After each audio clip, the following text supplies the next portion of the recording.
అనంతపురం జిల్లా గార్లదిన్న మండలంలోని తహసీల్దార్ కార్యాలయంలో మహిళా న్యాయ విజ్ఞాన సదస్సు నిర్వహించారు. ఈ కార్యక్రమానికి ముఖ్య అతిథిగా జిల్లా జడ్జి హాజరయ్యారు. ఈ నేపథ్యంలో మహిళలకు ఇలాంటి పరిస్థితుల్లోనూ అన్యాయం జరగకుండా చూసుకోవడానికి కోర్టులు ఉన్నాయని జడ్జి తెలిపారు.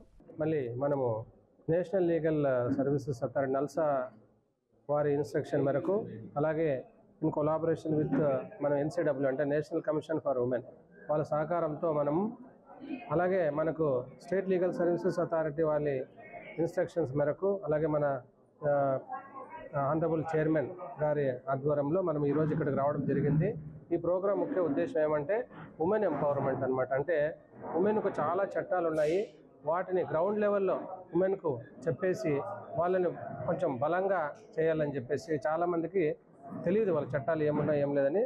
దాని మీద వాళ్ళకి అవేర్నెస్ కలిగించి వాళ్ళు కూడా అంటే గ్రౌండ్ లెవెల్ అంటే వాళ్ళ ఇంట్లో వాళ్ళే మెయిన్ ఇంపార్టెంట్ కాబట్టి వాళ్ళు ప్రతిదీ చట్టం గురించి తెలిస్తే వాళ్ళు వాళ్ళ పిల్లలకి వాళ్ళకి ఇంకొక నైబర్స్ కానీ అందరికి చెప్పేసి ఓహో ఉమెన్కి ఇన్ని చట్టాలు ఉన్నాయా దాని గురించి వాళ్ళు ఏదైనా దాన్ని ఆ చట్టాల యొక్క ప్రతిఫలం కూడా వాళ్ళు తీసుకోవాలి. దానివల్ల మేము ఈరోజు గార్లదిన్న మండలంలో లేడీస్కి చట్టాల గురించి అవగాహన కల్పించాలనే ఉద్దేశంతో ఈ యొక్క ప్రోగ్రామ్ని ఏర్పాటు చేయడం జరిగింది. దీనికి ఉమెన్ కమిషన్ వాళ్ళు మరి జిల్లా న్యాయ సేవా సంస్థతో టైఅప్ అయ్యి ఈ ప్రోగ్రామ్ చేస్తున్నాం. ముఖ్యంగా ఎందుకంటే ఇంటికి స్త్రీనే మూలం కాబట్టి ఆమెకి మనం ఈ చట్టాల గురించి అవగాహన కల్పిస్తే ఏదైనా సమస్య వచ్చినప్పుడు తాను ముందు ఉండి అన్ని సమస్యలు తీర్చుకోవడానికి ఇప్పుడు చూస్తున్నాం. ప్రతి మహిళ కూడా ఇంటికే పరిమితం కాకుండా మరి సమాజంలో బయటికి వెళ్తుంది. తన ఉద్యోగాలు అన్ని రంగాల్లో వెళ్ళినప్పుడు స్త్రీకి రక్షణ అనేది చాలా అవసరం అని చెప్పి చాలా మందికి ఇక్కడ తెలియదు వాళ్ళకు ఉన్నటువంటి హక్కులు ఏమున్నాయి, ఏ విధంగా ఉద్యోగాలు ఏదైనా ఇబ్బందులు అయితే మనం ఏం చేయాలి, ఇట్లా రకరకాలైనటువంటి చట్టాలు ఉన్నప్పటికీ కూడా స్త్రీలు మరి దాని గురించి తెలుసుకుంటే బాగుంటుందనే ఉద్దేశంతో ఈ చట్టాల గురించి ఈరోజు మంచి అవగాహన ప్రోగ్రాం ఏర్పాటు చేయడం జరిగింది.